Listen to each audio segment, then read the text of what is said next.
বক্তব্য রেখে আমরা দেখেছি সেই কাজ নিজেরাই শুরু করেছি। সচিবালয় থেকে শুরু করে একেবারে সিভিল অ্যাডমিনিস্ট্রেশনের অধস্তন পর্যন্ত সব সরিয়ে দিচ্ছে।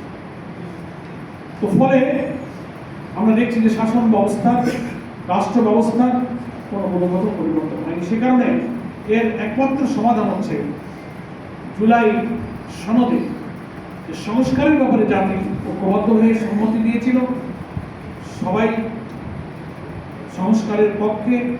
জুলাই সনদে আমরা স্বাক্ষরকারী যে দলগুলো ছিলাম, প্রত্যেকটি কথা জুলাই সনদের সব কিছুই পুরোপুরি বাস্তবায়ন করা ছাড়া এর যে আইনি ভিত্তি, আমাদের সংবিধান সংস্কার পরিষদের অধিবেশন আহ্বান এবং সেটাকে এই জুলাই সনদকে আইনে রূপান্তরিত করে সংবিধানের অংশ হিসেবে যুক্ত করা, এই ছাড়া আমাদের সামনে আর কোনো সমাধান নেই।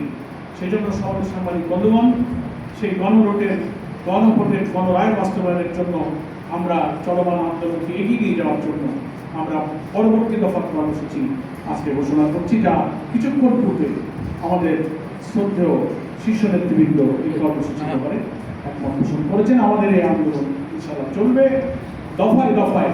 শীর্ষ নেতৃবৃন্দ পরিস্থিতির আলোকে এই গণভোটের গণরায় বাস্তবায়ন শীর্ষে, আর প্রত্যেকটি সময় চলমান জনদুর্ভোগ সম্পর্কে আন্দোলন আমাদের ইস্যুতে থাকবে। আমরা সেই কর্মসূচিগুলো